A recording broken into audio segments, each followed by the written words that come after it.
Pues nada, vamos a dar inicio al que es esta serie de encuentro con artistas desde la plataforma Pensar la Imagen.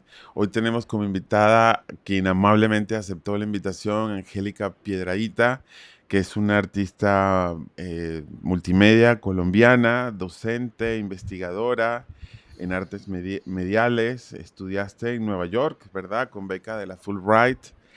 Está interesada en la creación a partir de técnicas y metodologías híbridas de corte tecnológico. Actualmente, bueno, entre otras cosas, es profesora en la Universidad de Monterrey, aquí en Nuevo León. La invitación, Angélica, tiene que ver porque conozco su trabajo y para mí el trabajo de Angélica pues es un trabajo que a mí me atrae, que me interesa mucho, justamente, primero por su capacidad sensible en todo el rango humano, es decir, no solamente lo visual, sino también lo sonoro, lo táctil, lo performático, esta capacidad de hacer traducciones intermediales de sus proyectos. Y pues la intención un poco acá es, pues nada, que ella nos cuente un poco pues lo que nos quiera contar sobre sus proyectos aquí a la plataforma Pensar la Imagen. Y pues nada, te doy la bienvenida, Angélica.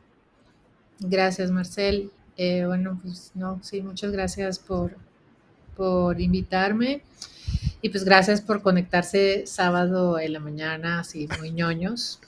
Eh, no es fácil seguir siendo ñoño del arte un sábado temprano. Bueno, ya no es tan temprano, pero para algunos es temprano. Todavía es Y madrugada, sí. sí, exacto. Entonces, pues sí, igual, qué bien. Y bonito, pues bueno, compartir, ¿no? Con, con quienes se conectan un poco del trabajo. Yo quisiera en esta oportunidad, y voy a de una vez como entrar en materia.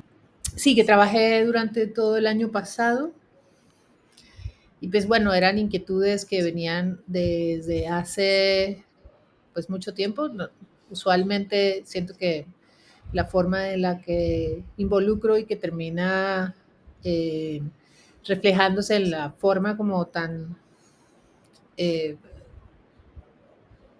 pues sí, compleja y transdisciplinar y tan llena de campos, ¿no?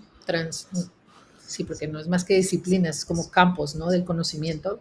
Ujú. Más que disciplinas, porque pues realmente yo disciplinada no soy en nada. Entonces sí creo que es más borrar, ¿no? Los bordes de campos. Eh, Usualmente vienen de preguntas muy grandes, ¿no? Y de preguntas que me acogen como persona, como ciudadana, como, como vagabunda, ¿no? Y deambulante, eh, quizá en el pasado, pues más joven, pues más vagabunda que ahora, y ahora un poco más, pues preocupada, ¿no? Un poco como por el futuro. Entonces, usualmente estas preguntas pues me acogen y empiezo a intentarlas resolver para mí misma desde diversos textos, películas, podcasts, otros artistas, ¿no? Entonces, si bien todo el proyecto estuvo trabajándose el año pasado, el problema o la preocupación por el consumo de plástico era algo que estaba, pues bueno, que venía desde hace mucho tiempo, pero que se intensificó en los últimos años, pero por muchas cosas, ¿no? La familia, los niños, los gastos plásticos propios, ¿no? Las formas en las que la ciudad o no te da la posibilidad, ¿no? De resolver estos temas, ¿no? Y a la final, pues, ¿qué le das, ¿no? Al mundo? ¿Cuál es tu residuo, ¿no? Del mundo y cómo es que estos productos residuales, ya sean de tu práctica artística, como de la misma lectura, ¿no? Cierto que también hay una cosa residual en lo que nosotros leemos o de la forma en que nos informamos, se devuelve, ¿no? O sea, pasa por el cuerpo y pues, se devuelve. Entonces, desde ese lugar, eh, tenía como varias, varias ideas que empezaron a fraguarse en un texto y en mucha lectura, ¿no? De muchos autores y necesidad de entender los procesos del reciclaje plástico y del reuso, ¿no? Que a la final el panorama es muy desalentador.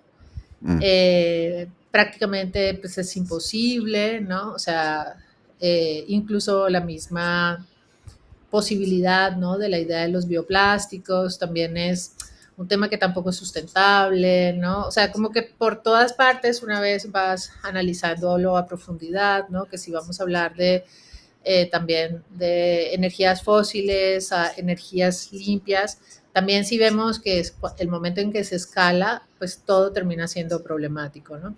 Entonces, y complejo a la escala en la que vivimos. Entonces, de ahí me voy como a otros textos, un poco hablando de la domesticidad y esto termina siendo un texto académico, muy académico. Eh, y pues dentro de una discusión también interna sobre precisamente esto residual y lo que consumes y la forma en la que produces, a quién le llega, cómo se reutiliza también, ¿no? Cómo llega a otros.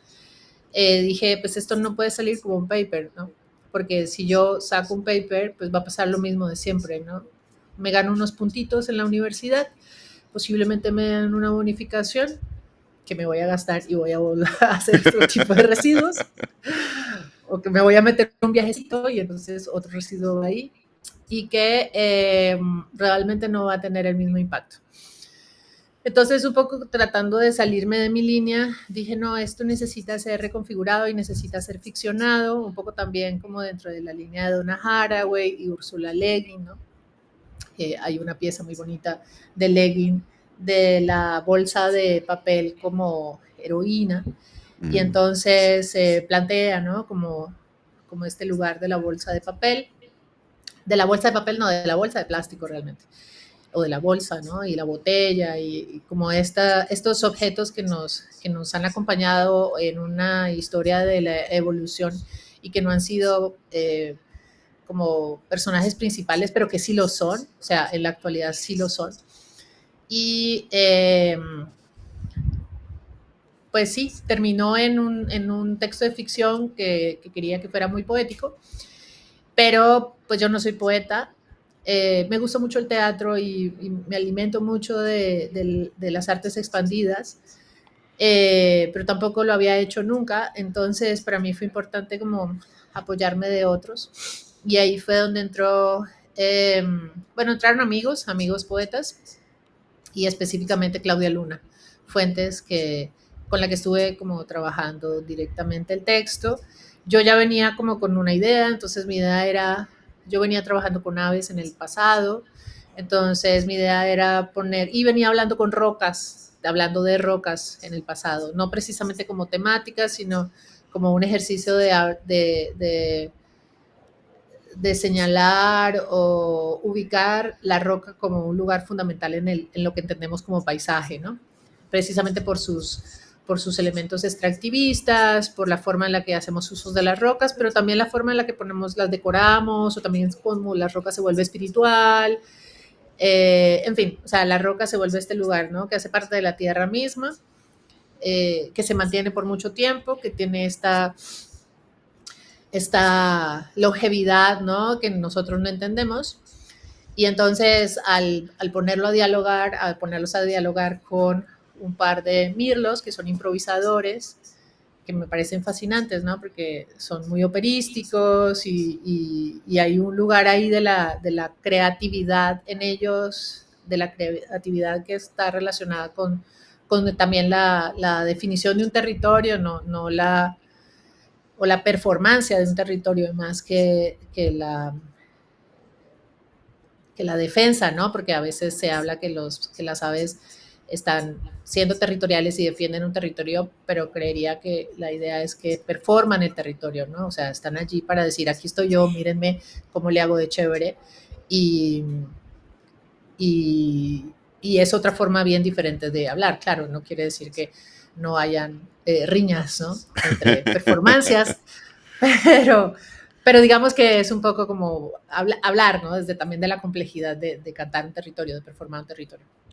Entonces, pues plantea esta conversación, ¿no? ¿De qué hablaría? ¿De qué hablarían dos mirlos? Con unas rocas, si se podrían entender, si no, y a partir de ese primer boceto, que además de eso tenía bibliografía como paper, era muy chistoso, ¿no? Porque terminaba el guión muy dramatúrgico y al final tenía referencias bibliográficas.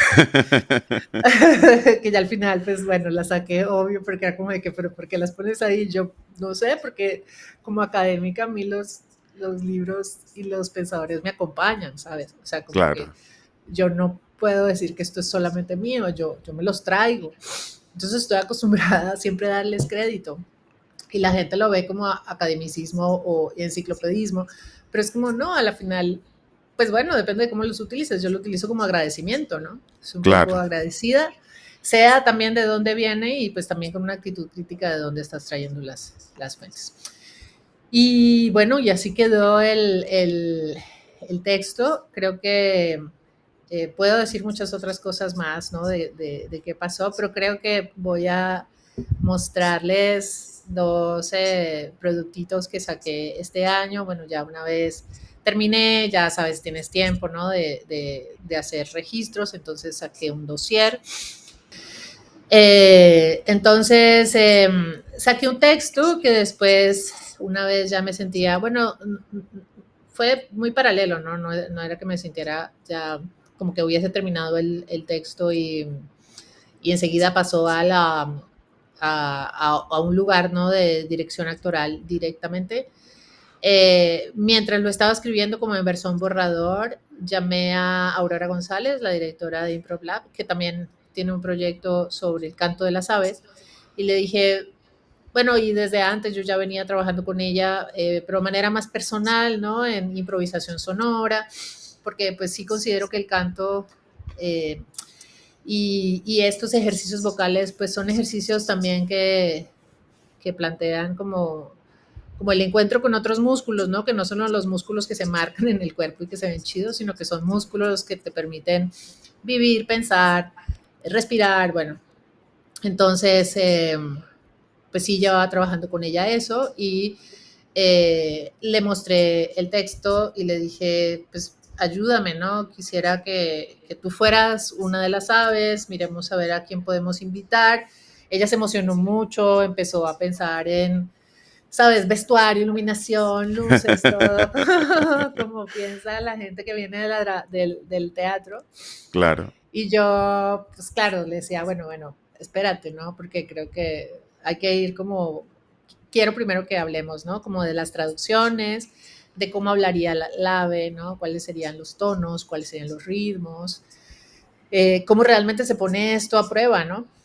Y entonces lo que vemos aquí eh, es pues un grupo de personas que representarían las piedras, porque no es una sola piedra, son un grupo de piedras, que también se inspiran de una mojonera que se encuentra en el Cerro de las Mitras, en el Parque Nacional Cumbres de Monterrey, que es una mojonera que delimita la zona natural protegida pues bueno, caminando llegas en 30, 40 minutos, pero eso quiere decir que si ella representa la zona protegida, de ahí para atrás, o sea, el trayecto que caminas, pues ya tiene un dueño, ¿no?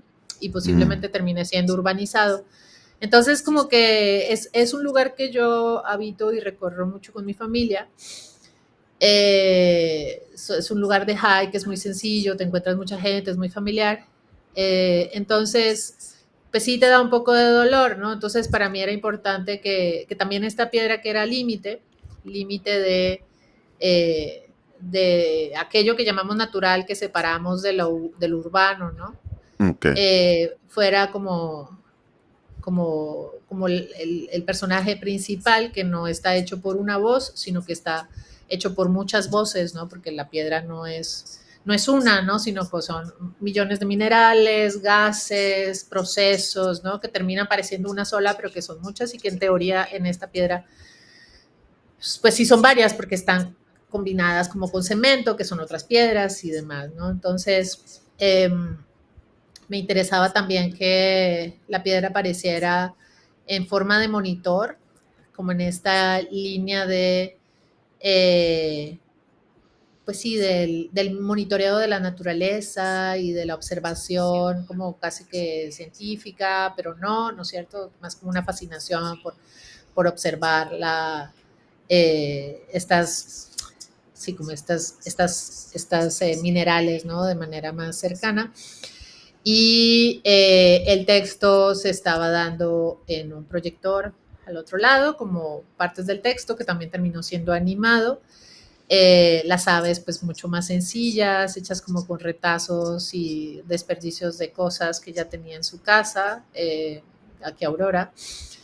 Nos acompañó como el segundo Mirlo Miguel Quiñones, que es un cantante de ópera, y ambos pues han trabajado ya muchas veces juntos, entonces como que había también una camaradería, incluso pues como un ejercicio muy bonito, ¿no? Entre el entendimiento vocal de los dos.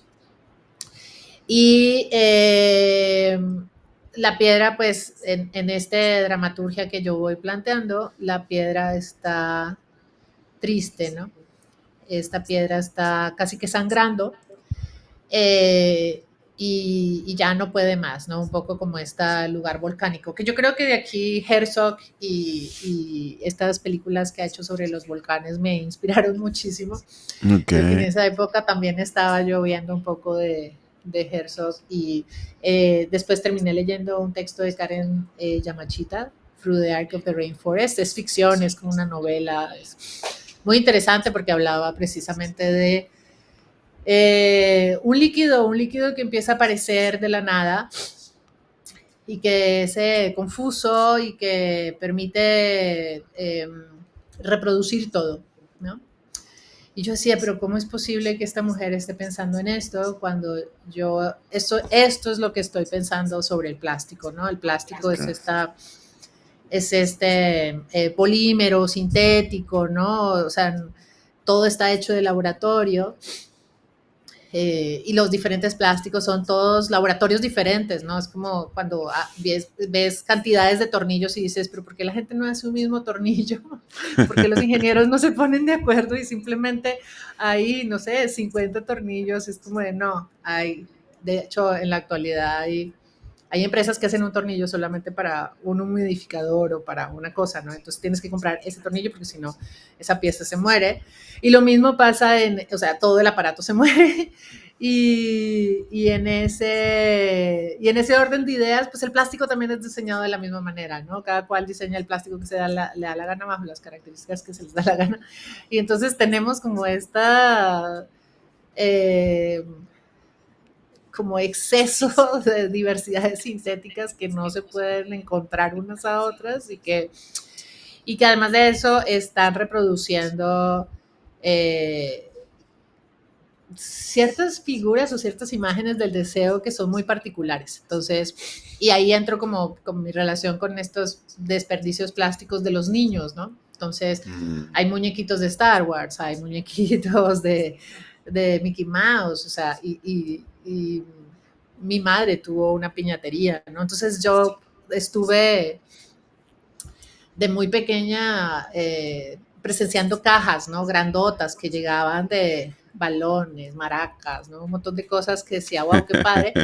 Pero al mismo tiempo, como que la Angélica, un poco más preocupada y amargada en este momento, decía, pero bueno, sí, pero esto es puro deseo a la final, ¿no? Esto es un lugar del goce muy fuerte que estamos en una época que lo estamos celebrando a unos lugares impresionantes, pero también como que no nos estamos dando cuenta, o sea, cómo lo estamos, cómo se está desarrollando ese deseo, ¿no? Porque a la final no es culpa nuestra, ¿no? Nosotros somos seres deseantes, el deseo mueve el mundo, pero el deseo específico, ¿no? Este específico que como que convierte una cosa en otra, que viene del mundo digital o del mundo audiovisual o del mundo de las ideas, de la virtualidad, y se vuelve esta otra cosa, ¿no? Entonces, para mí era importante que este plástico que estaba vomitando la piedra ya en su hartazgo fuese verde, porque era un verde del chroma key, ¿no? Estas Claro. formas de incrustación visual audiovisual en la que nosotros, pues a partir de nuestro también deseo de pertenecer en las imágenes, nos insertamos, ¿no? Entonces nos insertamos en París, nos insertamos, y en los Zooms nos insertamos en todas partes, ¿no? Nadie quiere mostrar su pared horrible, el hueco que nunca pudo resanar, ¿no? La luz que, en fin, lo que sea, y entonces nos ponemos en el mar, nos ponemos, ¿no? Nos insertamos en lugares. Entonces para mí era importante también hacer ese guiño, que quizá tampoco era súper importante que fuera entendido como, como eso, ¿no? Que fuera así como muy evidente. Pero para mí era importante que fuera de ese color, ¿no? Que tuviera como esa línea. Y entonces estuve trabajando, ¿no? Hice unas fotogrametrías de estas mojoneras, trabajé con un amigo en Bogotá, pues sí, por Zoom, ¿no? Con el que he trabajado antes haciendo animación, y él fue el que me ayudó a producir estos fluidos, ¿no? Que son los que vienen, pues que salen como de la profundidad de la tierra. Llegando a este ejercicio y ya llevando también amigos, tú fuiste uno de ellos, ¿no? Porque esta cosa de, bueno, no sé qué voy a hacer, no sé qué estoy haciendo, lo estoy disfrutando un montón. Siento que voy por muy buen camino, siento que esto es lo que tengo que hacer, pero no sé si esto realmente se está entendiendo. Entonces invité a varios amigos, incluyendo Marcel, a que la vieran, a que vieran ensayos, ¿no? Y en esos ensayos, pues era importante también como generar una introducción, ¿no? O sea, un poco como si Star Wars me va a montar o me va a mostrar como una historia como tan compleja, yo tengo que darle al espectador también un poco de intro, ¿no? Entonces yo lo hacía a viva voz, como una voz en off, pero ese mismo texto terminó al principio, como a la entrada.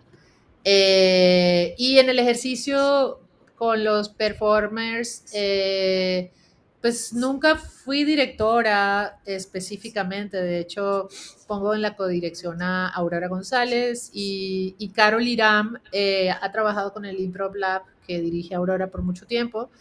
Y Carol, cuando llegó, hubo una conexión muy bonita porque pues él ya también venía pensando en eso, y coincidencialmente estábamos haciendo ejercicios de voz que hablaban como de la profundidad del mundo, ¿no? Entonces, por medio de Carol y con Carol, incluso llegamos a lugares bien interesantes como estos cantos guturales de los Homis en Mongolia, y cómo esta cosa se vuelve como una especie de como tántrico incluso, ¿no?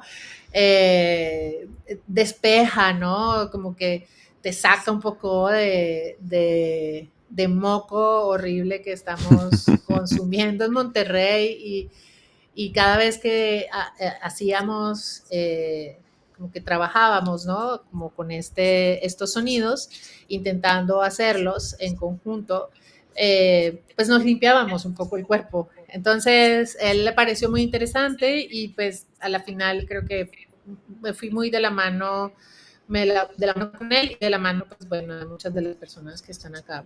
Estas son, pues, el comienzo, ¿no? Comienza un poco haciendo un zoom in a la roca, y la roca, que son estos personajes que están ahí como abrazados, ¿no? También esta idea del abrazo de la roca y cómo las rocas se abrazan y se apoyan, ¿no? Si se cae una, se acaba la otra.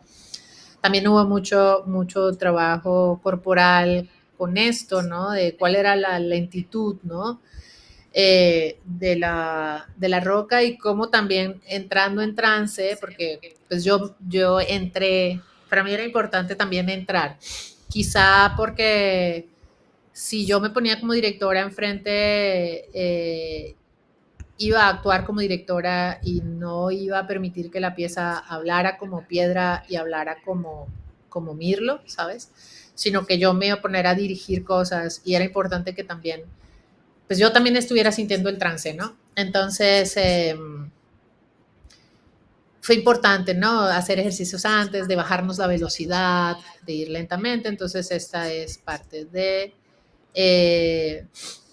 los mirlos, este ejercicio, ¿no? De ponerlo sobre la sobre la pared, proyectados.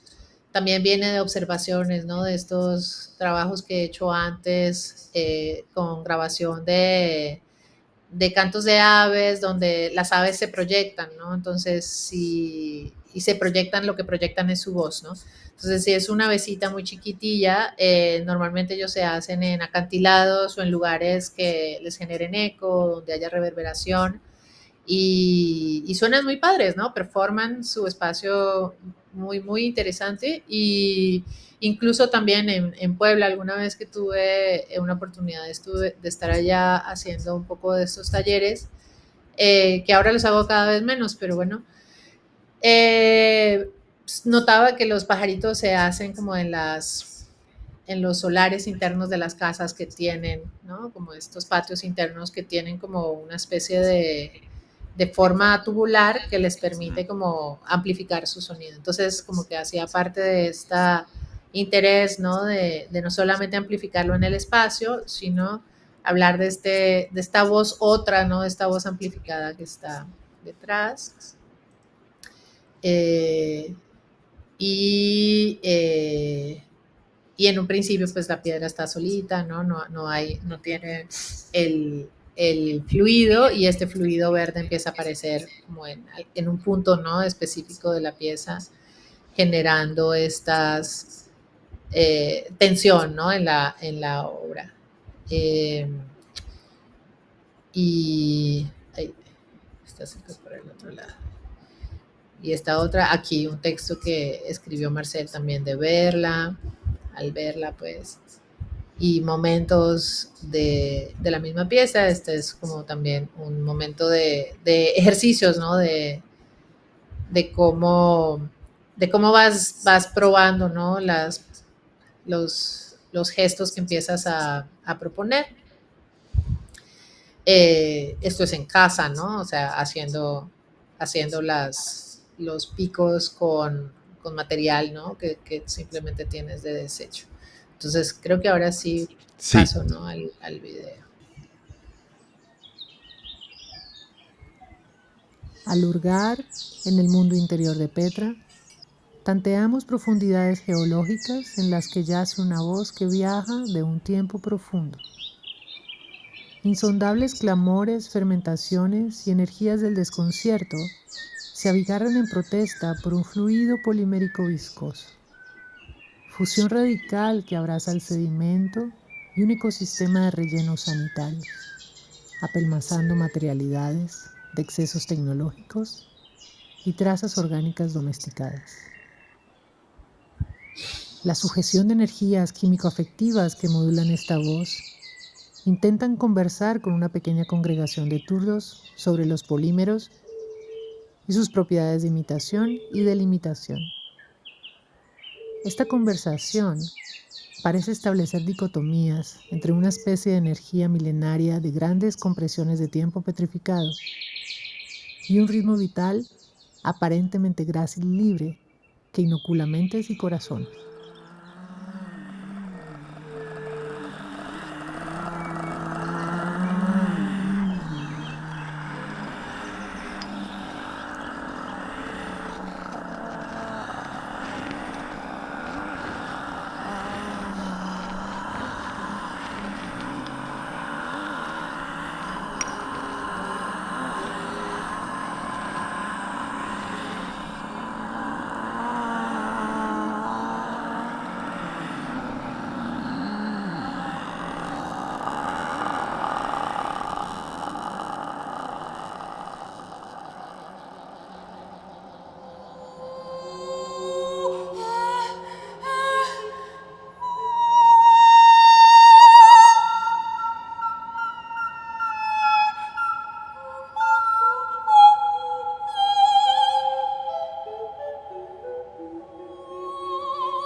Pues bueno, la pieza dura 30 minutos.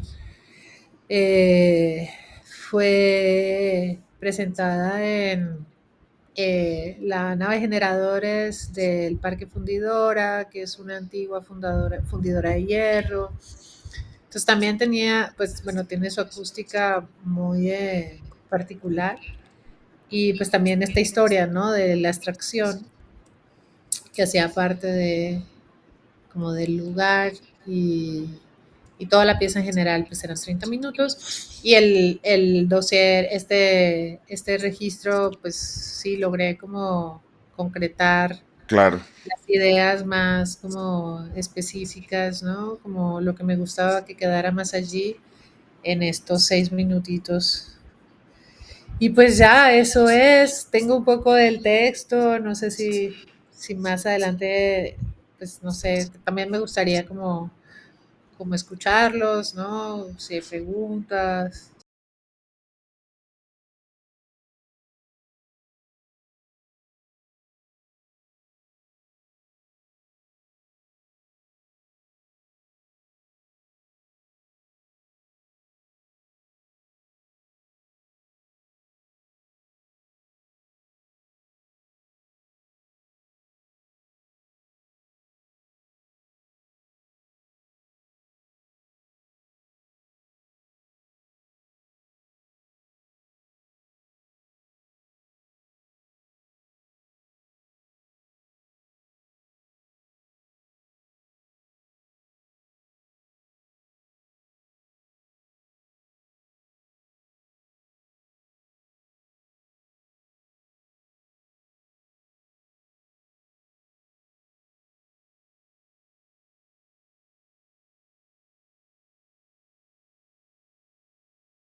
Me encantan las referencias, o sea, aquí quedaron súper apuntadas. Si me las puedes luego, o sea, si recuerdas así como muy específicas, después me las pasas con Marcel, porque sí me encantaría echarles una revisada. Siento que son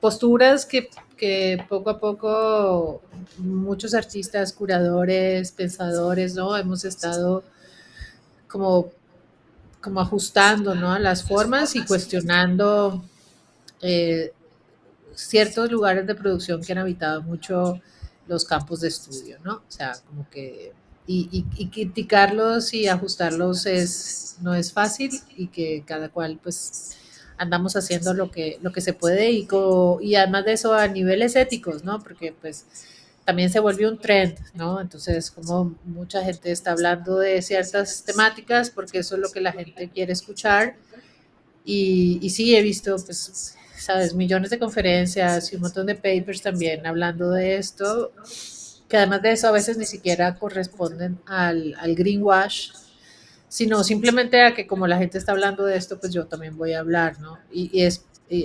La pregunta es, bueno, pero ¿desde qué lugar hablas? Y cómo también te ubicas como parte del problema, ¿no? O sea, creo que es importante esto que hablas de la humanidad, ese sentimiento, siento también es un sentimiento de, pues sí, de desazón, ¿no? Y de, como de, un poco de tristeza, que creo que esa parte también hace parte, es algo que yo misma como que quisiera como revisitar, ¿no? Porque, porque personalmente siento que sí hay, o sea, que sí es importante reimaginar y reimaginar con alegría, ¿sabes? Pero es difícil. Como que es importante entrar en ese mood y no como entrar como a un desapego, desasosiego, ¿no? Y entenderlo como, bueno, pues así somos. Pero creo que inevitablemente la obra plantea eso, incluso en en el texto, ¿no? En el despliegue, eh, pues la roca está enojadísima, ¿no? O sea, como básicamente está planteando que los organismos que tienen vida, o sea, entender la vida como algo tan transitorio, no podrían ni siquiera entender como la, la complejidad de los elementos que componen el mundo, ¿no? Entonces, si en este momento están las aves y estamos los humanos, la piedra también invita a pensar en ese diálogo, a que podrían haber otras cosas, ¿no? Que en años las bacterias dominan el mundo, como lo dice Yolanda Leal, ¿no? Eh, como en algún momento lo hicieron, ¿no? Que volvieran una serie de bacterias que generaron el aire, ¿no? Que hace millones y millones de años fueron los que realmente hicieron que la capa terrestre fuera habitable para seres que necesitamos del aire para vivir, ¿no? Entonces, este ejercicio de cómo es la acción de otros, ¿no? Hace millones de años lo que realmente permitió que tú estuvieses aquí respirando eh, y cómo también tu propio desperdicio, porque pues ese era el desperdicio de estas bacterias, ¿no? El desperdicio era aire. Tu propio desperdicio será la vida de otros organismos que ya no eres, son parte de ti, ¿no? Entonces es como también un poco, sí, desapego, ¿no? Ya no, como que ya no intenta hablar de desasosiego, de, ay, qué dolor la humanidad, sino una especie de desapego de, bueno, esto es lo que nos tocó, ¿no? Y esta es nuestra actitud, acción en esta temporada, estos momentos, este espacio temporal, en el que nosotros estamos aquí. Vamos a ver cómo lo dejamos, o a partir de esto que estamos haciendo sintético, qué va a suceder, ¿no? ¿Qué va a sobrevivir de ahí y qué organismos son los que se replantean, ¿no? Y ya por último, esa frase del pensamiento, el aire es el pensamiento del mundo, la verdad, para mí fue muy fuerte cuando la encontré. Es una frase de Lucy Irigaray, eh, de un libro que se llama The Thinking of the Air, The Rethinking of the Air, creo que sí, si no estoy mal, así es. Y es un poco, está hablando repensando las ideas de Heidegger sobre la materialidad. Y entonces Irigaray dice, bueno, Heidegger habló de la materialidad y estuvo planteando como todas estas ideas sobre lo material y lo inmaterial, pero se olvidó de hablar del aire, ¿no? Y cuando ella empezó a plantear esto, ¿no? Se olvidó de hablar del aire y se olvidó hablar de la manera en que uno, pues, respiramos, ¿no? Y eh, eh, vivimos por el aire, pero también nos comunicamos por el aire, ¿no? O sea, si no existiera, si estuviéramos en el vacío, ni siquiera me podrías escuchar, ¿no? O sea, que no, ni siquiera podría tampoco generar, pues mi cuerpo no podría generar como las fricciones que requieren para, para emitir una onda sonora, ¿no? Y propagarse. Entonces, la forma en la que el lenguaje actúa y, y, pues, y mucho más predominante antes de la escritura, ¿no?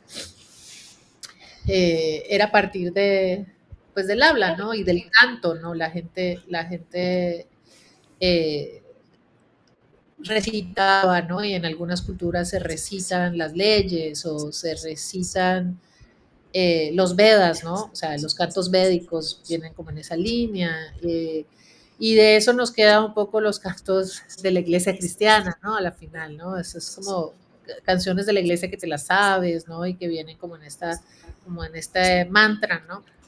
Eh, y entonces la palabra a la final también es una especie de intoxicación, ¿no? Porque precisamente son ideas que están pasando de un lado a otro, formas de pensamiento que precisamente, pues sí, es el pensamiento del mundo, es lo que termina derivando en esta intoxicación, en, la misma materialización del deseo, en las formas de materialización de ese deseo. Entonces, para mí la verdad ha sido muy fuerte encontrar esa frase y pues sí, con ganas de seguirla como explorando, ¿no? Porque creo que tiene mucho para explorar. Em, yo, fíjate, me parece, bueno, me había acercado, por supuesto, al proyecto, pero ahorita me da este aire que ya, digamos, comentas como en un sentido más de resignado de que pues pareciera que en nuestra naturaleza está la destrucción y su inevitabilidad, ¿no? Es decir, cómo también asumir eso, ¿no? Cómo no solamente está esto y quizás sea, o sea, ahorita me hace pensar en quizás hayamos lo hago como reflexión, pero como pregunta, ¿no? Hayamos romantizado la ecología, hayamos pensado en que es solucionable a partir de un pensamiento político, de acciones políticas, y resulta que eso es un imposible porque escapa de la naturaleza colectiva humana, es decir, con que 1, 2, 3, 1 millón de individuos lo tengan, pues no es suficiente, ni remotamente suficiente. Entonces, me quedo con esa pregunta y la relaciono con hace un par de capítulos del podcast hablaba de la doble materialidad y lo hablaba a partir de una experiencia en los corporativos, que estuve presente en una discusión donde estaban, por cierto, los encargados de sostenibilidad o las encargadas, porque hay que decir que todas eran mujeres, las encargadas de sostenibilidad de grandes empresas, de las más grandes empresas de Monterrey. Eh, y lo que puedo decir donde platicaban sus esfuerzos de cómo hacer que sus empresas fueran sostenibles, o cómo reducir el impacto, la huella de carbono, etcétera, y todos los sistemas que ya tienen de medición y de control sobre esto. Sin embargo, también fue un común denominador de que esos procesos nunca van a ser perfectos, nunca van a llegar al 100%, y el poco porcentaje que van teniendo se lleva décadas en construir esos pequeños porcentajes. Décadas que sabemos que además la sociedad va cambiando, los productos van cambiando, las tecnologías van cambiando, por lo tanto se tiene que ir reinventando al mismo tiempo. Pero no solo eso, sino creo que la parte más ruda del asunto es que todas tenían que buscar la justificación de que eso fuera rentable. Mientras eso no fuera rentable, no podría existir un plan de sostenibilidad de las empresas, ¿no? Es decir, se va mordiendo la cola y nos vamos quedando ahí, ¿no? Sí, o sea, casi como que entra a trabajar en el lugar de lo utópico, ¿no es cierto? Ujú. Eh, y el sistema, o sea, se tiene que pensar desde otro lugar, o sea, tiene que entrar a lugares espirituales, tiene que, o sea, lo ecocrítico, tiene que llegar a un lugar de la espiritualidad, a espacios académicos, desde la filosofía, en la tensión con lo social, porque siempre hay una tensión de la sesión. Eh, Espérate, voy a quitar esta cosa aquí porque vuelvo y me escucho allá. De lo social con la ecología, ¿no? Siempre hay una tensión allí, porque en términos de políticas públicas, como que allí definitivamente estamos apoyando, ¿no? A las familias, a las poblaciones vulneradas, a vulnerables, y ¿no? Tenemos como esa misma línea, pero al mismo tiempo las formas en las que se ubica como lo ecológico están siendo, pues no hacen parte de la discusión, ¿no? Y se Ujú. vuelve, sí, y se vuelve lo nuevo en la política, ¿no? Entonces están en todos los países tenemos un partido verde, ¿no? Un partido verde que se está poniendo verde porque es lo nuevo, ¿no? Pero eh, qué tan probable, qué tan posible sea realmente eh, entrar directamente a los procesos de las empresas va a ser como más complejo. Por ejemplo, no sé, esta semana hablábamos en clase, ¿no? De multimedia. Llevo todo el semestre, pues, como investigando un poco sobre inteligencia artificial, entendiendo que, pues, bueno, trabajo desde la multimedia y trabajo con video, entonces, como docente, casi que tengo que entrar allí, por más de que no quiera, hay que revisarlo. Y bueno, en muchos ejercicios de remezcla y de hablar de las imágenes, ¿no? Y de la forma en la que vivimos entre las imágenes, pues era importante para mí también entrarle al tema. Y resultó este tema que está en internet, como por todas partes, ¿no? Sobre el consumo de agua Sí. de las inteligencias artificiales. Entonces lo hablábamos, estuvimos revisando papers y textos, investigaciones y demás, y decíamos, bueno, pero es impresionante ver cómo, o me pregunto de dónde aparece este señalamiento de la IA y el agua que está consumiendo cuando, bueno, los documentos que salieron en su momento eran sobre el entrenamiento de los algoritmos en su momento, ¿no? Que esto empezó desde el 55 en la actualidad, o sea, ya esa agua, pues ya va. En la actualidad, ya en este momento, ya hay, los procesos son muchísimo más rápidos, ¿no? Entonces, pues el gasto energético y de agua, pues es muchísimo menor. Sin embargo, nadie le ha dicho eso a Netflix, ¿no? Y nadie le ha señalado eso a YouTube, ni nadie le ha señalado eso al Zoom, ¿no? Nadie le ha señalado, ¿sabes? O sea, son muy pocos los académicos y las críticas que se han hecho sobre los festivales de cine 4K en línea, por ejemplo, ¿no? Consume casi igual o mayor, ¿no? Eh, Nadie está señalando, o ya lo señalaron, ¿no? Como ya señalaron el consumo como el gasto energético de los coches, pues entonces ya no vale la pena señalarlo, ¿no? Porque ese no es, ¿no? Pero si hacemos una comparativa, pues ese sigue siendo el mayor contaminante y el que mayor consume agua.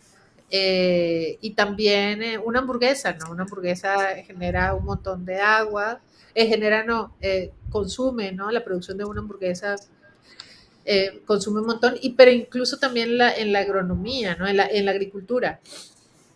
En la agricultura, y ahí hay un tema que me parece aún más grave todavía, y es que los supermercados, estamos acostumbrados que en los supermercados encontramos como exceso de, ¿no? Entonces tú entras a un supermercado y tiene que haber exceso de manzanas, exceso de espinacas frescas, exceso, ¿no? Porque si hay 3 o 4 es como, y todas apagaditas, ¿no?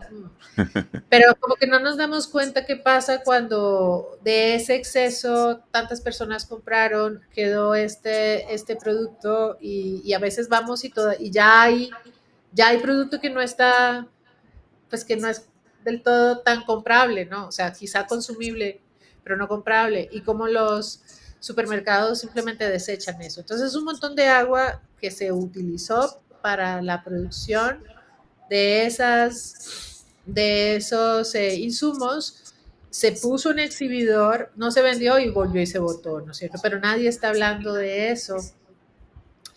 Eh, y había otro punto que se me escapa un poco de la mente, ¿no? Pero sí hay temas sobre el consumo del agua que son súper complejos y que no solamente nos implican como a nosotros como consumidores, sino pues a la forma en que funciona lo rentable, ¿no? Sí, y lo conecto también con lo que decías, porque también pues todo requiere energía, absolutamente todo requiere energía y consume energía del planeta, incluso si nosotros queremos, eh, aunque sea, voy a decir una tontería, pero vamos modificando el planeta en cada paso que damos. Es decir, cada paso que nosotros estamos dando, algo estamos modificando. La ruta de unas hormigas, el insertando microbios en un ecosistema que no lo tenía. Es decir, un montón de cosas que van sucediendo y cada gesto que hacemos requiere inevitablemente energía. Lo que pareciera que nos lleva es siempre al lugar es que lo que en todo caso nosotros tenemos que sentarnos y cambiar son los modos de vida. Es decir, cómo nosotros tenemos planteado seguir y continuar en este planeta, ¿no? Por eso hablaba un poco de esta romantización a veces, de que no, que esto es ecología, pero una misma protesta involucra un montón de cosas, ¿no? Evidentemente que hay dimensiones y evidentemente que hay unas que son excesivamente pornográficas, más el tema de contaminación, por lo menos aquí en Monterrey, es una cosa que ya hasta les vale, o sea, no importa que el río salga, todo ese líquido verde fosforescente, no importa, ¿no? Etcétera. Pero también hay un tema, yo también he insistido desde mis proyectos que hay un tema individual de acercamiento a esas cosas, ¿no? Pero también de sincerarnos cómo nosotros mismos llevamos nuestras propias vidas, ¿no?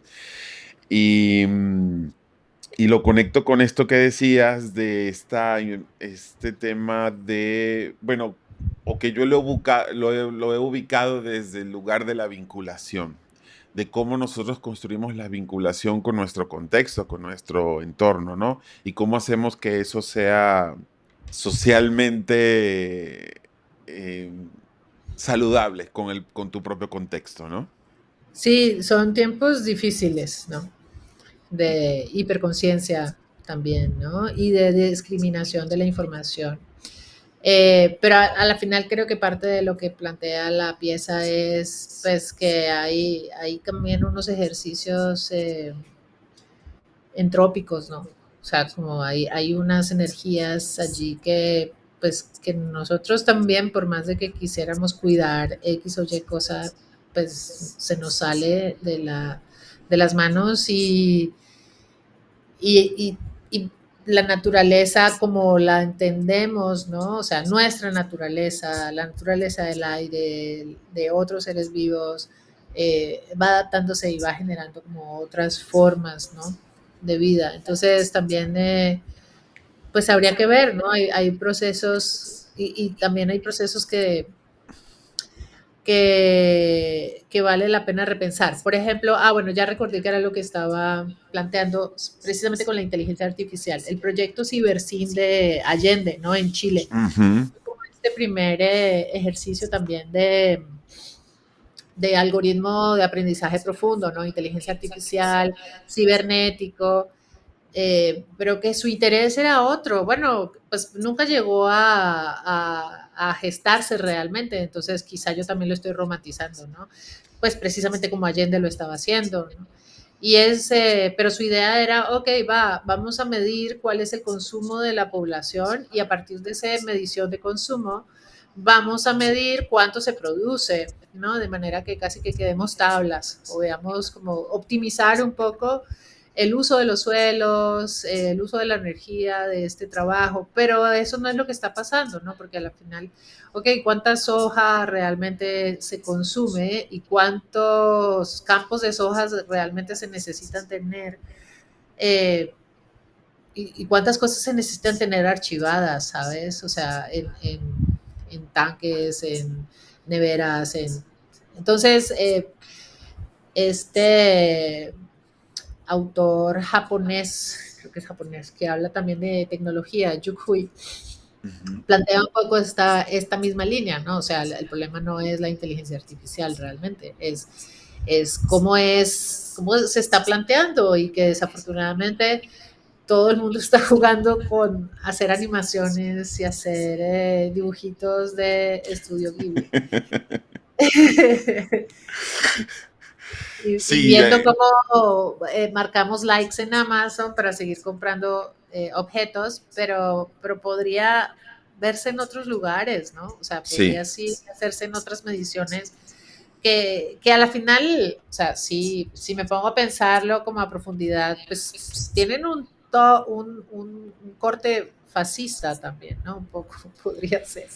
Entonces, hay unos roces, ¿no? Ideológicos muy particulares con la medición y el control de lo que se produce o no, la libertad del deseo. Exactamente, y ahí es donde está el choque político, hasta dónde lo conviertes en un aparato que debe ser controlado, entonces entramos con el asunto de los controles, o por otro lado, esa polaridad en la que se encuentra el mundo desde el siglo pasado y que hoy pareciera que estuviéramos unos añitos antes de los 40 del siglo pasado, donde esas polaridades se están expresando en el mundo, ¿no? Sobre, bueno, o aquí se controla o aquí se libera al 100% y lo que eso puede generar. Pancho decía acá, quizás los artistas no están ahí para responder o resolver, totalmente de acuerdo, sino para visibilizar, sí. Aunque visibilizar es un asunto que también está crítico. Es muy interesante cómo los problemas de nuestros países se tocan, pero a la vez cómo se logra reflexionar sobre ellos. Claro, porque el tema de enunciación es diferente. Yo te lo puedo decir como venezolano. Como estando ahí, pues todo lo que tenga que ver desde la corriente ideológica de ese gobierno, pues no es lo mismo pensarla desde adentro que pensarla desde afuera. Y Pancho, que también es de Venezuela, pasa exactamente lo mismo. Desde afuera hay cosas que suenan hermosamente y desde adentro son cosas terribles. Este, y lo mismo quienes viven en regímenes hacia el otro extremo político. Una cosa es lo que está pasando en Argentina, lo que se ve desde afuera como un montón de logros, y otra cosa es sufrir eso en carne propia, ¿no? Pero bueno, sí, un poco para cerrar, para no quedarte más tiempo, Angélica, yo quiero cerrar, ahorita que has echado todo este cuento más a detalle del proceso, digamos, al que llegaste, pues me sigue, interesando y aproximando muchísimo más este proyecto que vi, porque justamente lo que a mí me impactó muchísimo era que era un cruce, una gran conversación donde además se hacía el esfuerzo desde esta idea de ficción de incorporar pues a la naturaleza, ¿no? A las rocas, a los pájaros, pero, y digo incorporar porque ya era un gran proceso de conversación tuyo, no solamente de autorreflexión, sino pues con otros autores, con tu entorno, con tu práctica, con tu familia, es decir, no sé, para mí es como ese proceso, sensible, que emociona muchísimo del arte, que es esa conexión afectiva con todo, ¿no? Ir conectando con todos esos afectos que están ahí. Y para mí esa obra eso es verdaderamente no, eso es lo que recoge aparte de la discusión temática, es decir, pone la discusión fuerte del tema en un territorio afectivo. Y eso es lo que hace que pueda entrar, digamos, pasar la epidermis de los espectadores. Entonces, nuevamente, felicitaciones. Muchas gracias por compartirnos tu proceso. Y no sé si Paulina o Pancho quieran decir algo más y ya el pase a la propia Angélica para que se despida. Pues nuevamente gracias a todos que escucharon y entran en el diálogo y pues, por escuchar, ¿no? Las formas en las que ustedes están apreciando la pieza, que pues sí, a mí me estremeció mucho su producción, la verdad. O sea, siento que aprendí muchísimo, o sea, de esa pieza. Abracito. Nos Bye. vemos. Bye bye.